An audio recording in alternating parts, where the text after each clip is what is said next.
Whoa, close up. It's really hot. It's hot. It's so hot.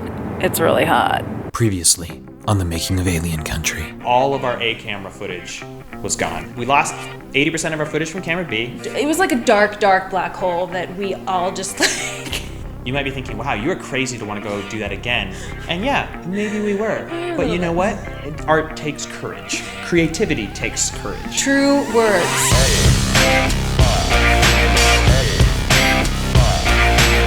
Welcome back, everybody.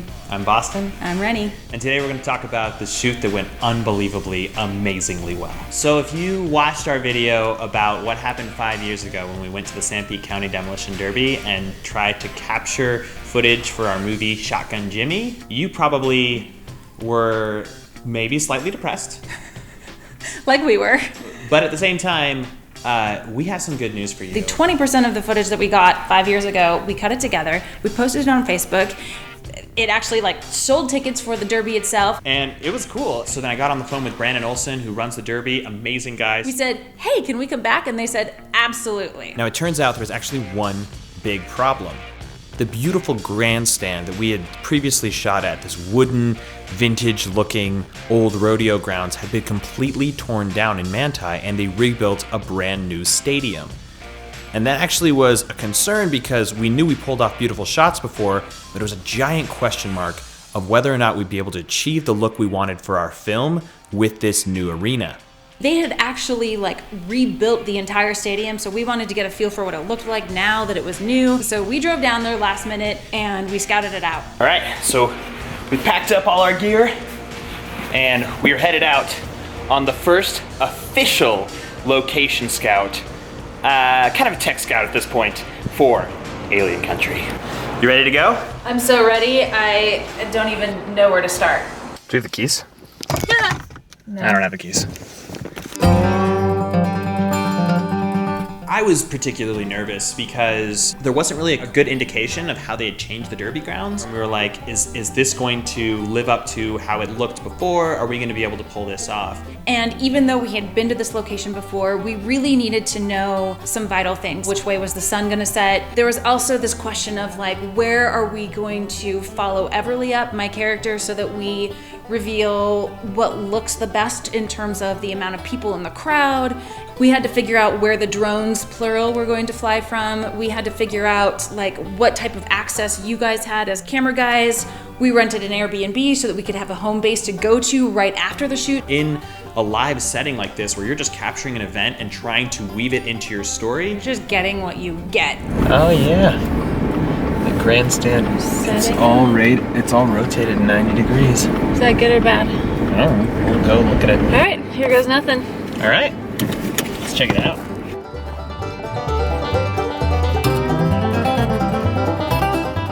Oh yeah. A lot has changed since we were here last time. Wow, so this is very different. It's gonna be one hot.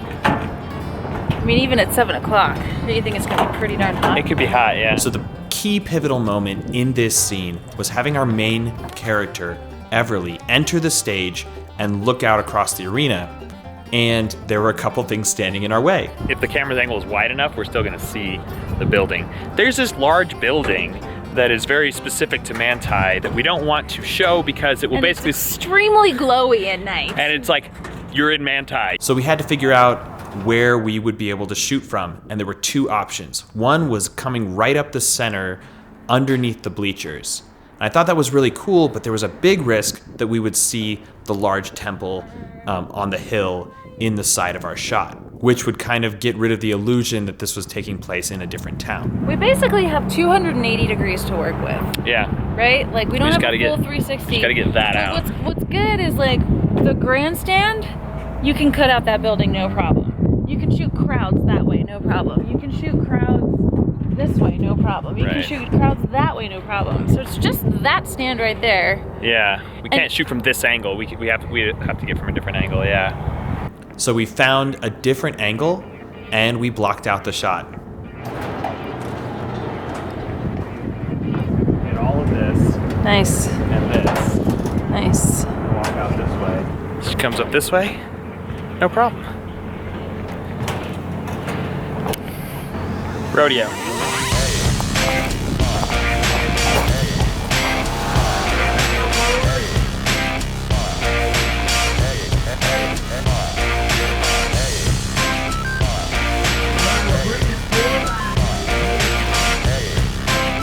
So after seeing the Derby grounds, we felt like, yes, this was absolutely a location that would provide the proper aesthetic that we wanted for our film. So the next step was to get together with Brandon and to walk the grounds and to figure out the schedule. Because as we were driving up, there were so many unknowns, all these logistics that we had to work out. All right, so this is like super important because I want to make sure that we're getting these shots so we can really only get them once. At the Demolition Derby, there's lots of different things, so we're gonna basically get the layout, figure out our schedule, figure out our camera positions, camera angles, you know, figure out where we should buy tickets so that we can have Rennie seated in the crowd.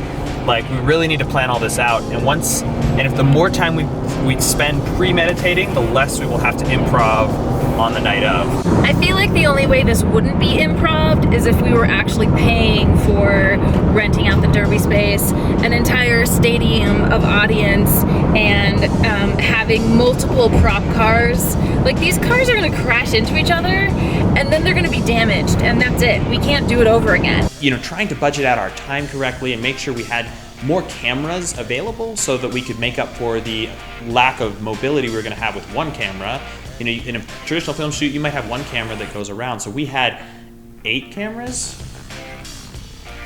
6 or 7. So there's just so many logistics. So many logistics. And we spent the week planning this one shoot that's probably, I mean, it was only like 3 hours long, 4 hours long. But so after seeing the grounds, talking with Brandon, getting a feel for location, how do you feel about, do we need to go to Iron County and check out another Derby? No, I think we can probably get really good footage of, you know, everything that we need and then some. Now the real question is, does this town have a cafe with Wi-Fi?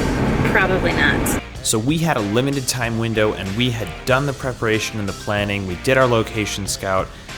Basically, it came down to showing up on the day of with a bunch of cameras and shooting. And in a future episode, we're gonna be talking about just that. All right, well, I feel very confident about this location.